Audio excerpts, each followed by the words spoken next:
there's a need to continuously review what you do, how you do it, and with the intent that you should have. In essence, when the private security companies and the industry employees enter into a contract to offer security to an organization or individual, these characteristics underpins the expectations.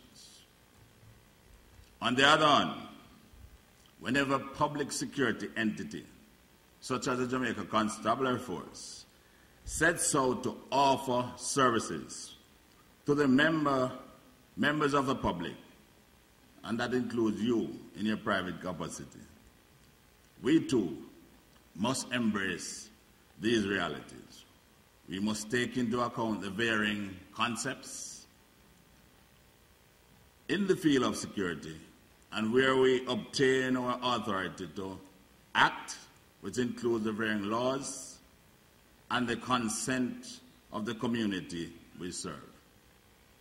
In this regard, our motto, to serve, and you'll recall this morning I told you that the change from force to service is me. I represent that change and those other persons who think like me. So it's no more force. We're moving towards eliminating the force. To protect and reassure the people of Jamaica with dignity and respect for the rights of all. That has been a contentious piece. We're working on it.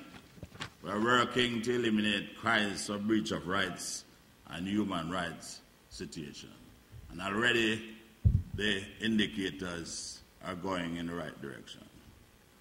As both public and private sector offer services in the security landscape, the concepts of risk, threats, vulnerability, exploitation, and assurance must be referenced. It is therefore clear that both public and private security operates on similar platforms to achieve similar outcomes, but with different modalities. What are the distinctions? You in the private sector are paid to protect specific assets, while we in public security are paid to protect all assets, inclusive.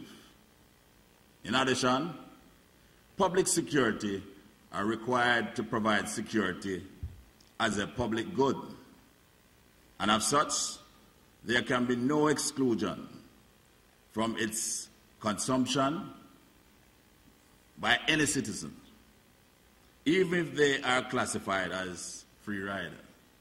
And those of you who study a particular subject understand that free rider can be good, but most times they are bad for the economic advancement of the country.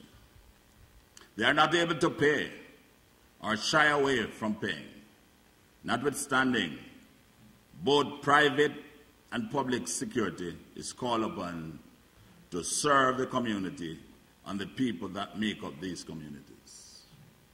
In our bid to serve, there have been changing realities and emerging challenges within the society, especially as it relates to crime, criminality, and the respective modalities. Studies, and I was warned earlier and I listened, but since we are security agents, still going to have to tell you a few things about where we were 50 years ago, where we are now, and where we want to go. Studies conducted by ARIAT, United Nations Office on Drugs and Crime, and our internal assessment points to example of the historic reality for the 50-plus years of crime trends, particularly in respect of property crimes versus violent crimes such as murders. murders is not something Jamaican like to hear, because every day you see it. We want to change it, so the first thing we have to do is present it. The data reveals that between 1962, and that's the year I was born, and 1976, the period was dominated with property crimes, such as housebreaking and larceny. And I must tell you, if you were operating in 1962, you have a challenge to get any contract, because it was extremely safe in the household. While murders remained at that time relatively low comparatively. For the 13 years period, a total of 2,179 murders were recorded, while for 10 consecutive years, housebreaking surpassed 12,000 for each review period. Or is it the other way? In 1962, you'll maybe get more work, or for that period, because you have household to protect. For the second period, 1977 to the 1980s, and I'm doing it in 13 years and more, there were indications of change in the character of violent crimes, with a sharp increase in of violent crime, inclusive of murders, amounting to 6,031, which, when compared to the previous period, represents a more than 100% increase.